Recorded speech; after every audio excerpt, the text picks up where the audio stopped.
And welcome back to Hannity. Ever since the Zimmerman verdict was announced, protesters have taken to the streets to voice their displeasure with the trial's outcome, and more are planned for this weekend. NBC News host Reverend Al Sharpton is leading the charge, declaring that this Saturday will be a, quote, national day of action. And he's encouraging people to take to the streets in over 100 cities, all in an attempt to encourage the Justice Department into filing civil rights charges against George Zimmerman. Joining me now from the National Action Network, Michael Hardy.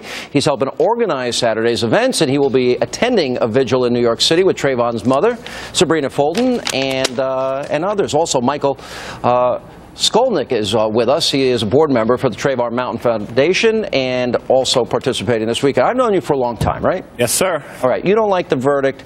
Reverend Al said he wanted justice when he went down first to Sanford. They wanted a trial. Bring it before a jury. Went before a jury. You didn't get the verdict you liked. Well, now you're going to go at double jeopardy. Now you're going to go. Well, it's not double jeopardy, it's John. It's not, but it is. They met when they went down the first time to do the original march. They had met with the U.S. attorney at that time. The U.S. attorney said, "We will open an investigation. We will keep it at bay until we see what happens in the Florida trial."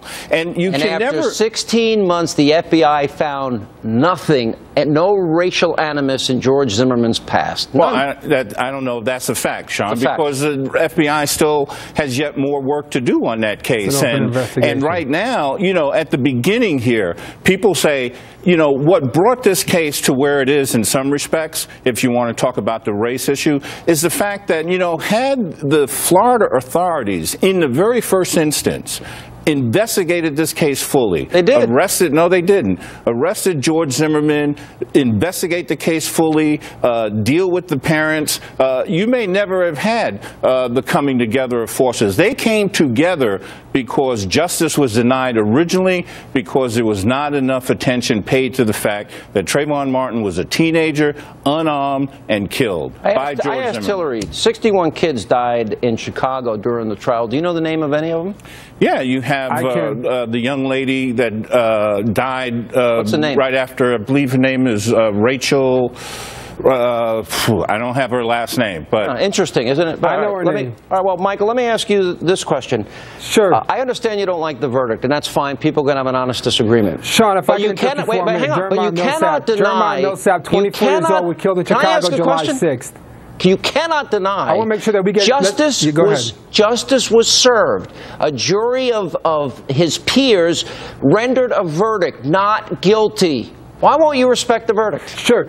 Sean, you cannot deny that in this country, race relations are so raw. You're a protector of the Constitution. You fight for the Second Amendment. There's a First Amendment, the most important amendment that comes before the Second Amendment, which says that the people have the right to peacefully assemble and petition their government. I don't have a problem with that. This is a good thing for young people to come together and voice their anger and their frustration, not just with this verdict, That's but not the what fact I'm that asking. so many young black men are profiled in this country and shot and killed, and the killers walk free. But you're not answering my question. Time. The verdict was not guilty, and now you want the Justice Department. This has been open for 16 months. The FBI says no evidence. As a matter of fact, a mountain of evidence that George Zimmerman had no racial animosity.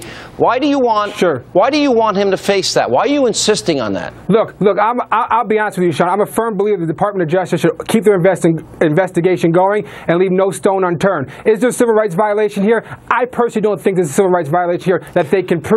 But the Department of Justice certainly should continue the investigation and make sure the investigation is complete. And he's absolutely right, Sean. I mean, there has to be a full vetting of this. I mean, what is the value? 16 months. What is the value of Trayvon's citizenship? I mean, a lot of people question verdicts. You had a lot of people that questioned the verdict in the O.J. Simpson case, but people continue to pursue justice. You have to always pursue justice. The family has a right to pursue justice. They do. And contrary to what you have argued, a whole different thing. There was profiling in this case.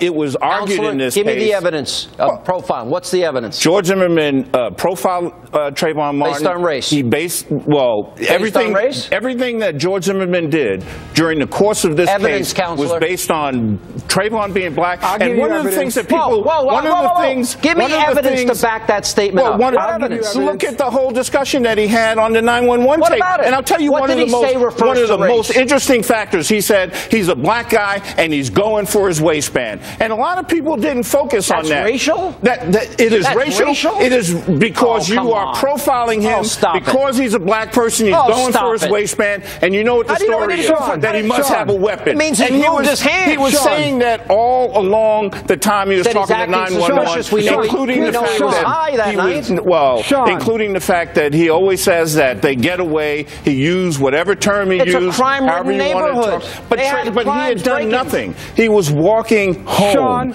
And George Zimmerman believed in his mind that something was amiss. What troubles me about you, Sean, is you have two people in this case. One is lied and one is dead. He lied to you. He lied to your face, and you're still going to believe him. The evidence, the eyewitness evidence, ground and pound. There is no eyewitness evidence. Excuse me, there is an eyewitness. Did not see anything. His name is John Good. John Good saw Trayvon beating him, and the other thing is, no, he did not. Yes, he did. John Good said that you could not tell if any punches were being thrown. The injuries were consistent with him being on. You got. Listen, I understand. John Good said you couldn't tell. The jurors agreed with me.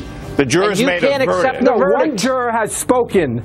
And agreed with me. The jurors have the verdict. They voted. But justice was not guilty. But justice has an end. Leave this man alone at this point. And that's why we're doing the 100. Let the system work. That's why we're mobilizing across the country to make sure that there's a full hearing. You're not accepting the verdict. That's not a question of accepting verdict. Let's make sure, it's a question of ensuring justice. Happens again. Okay. Well, Trayvon also contributed to this. Shouldn't have punched him in the nose and beat him. Well, Zimmerman shouldn't have profiled him, followed him, engaged him, and shot him, and killed him, just as the prosecutor said in that case. He shot him because he wanted to, not because he had to. You say these things with no evidence. Well, the evidence is all in the trial. I'll give you the evidence. I'll give you the evidence. Sean, I'll give you the evidence. All right, I watched the whole trial. I got to go. Coming up, fire.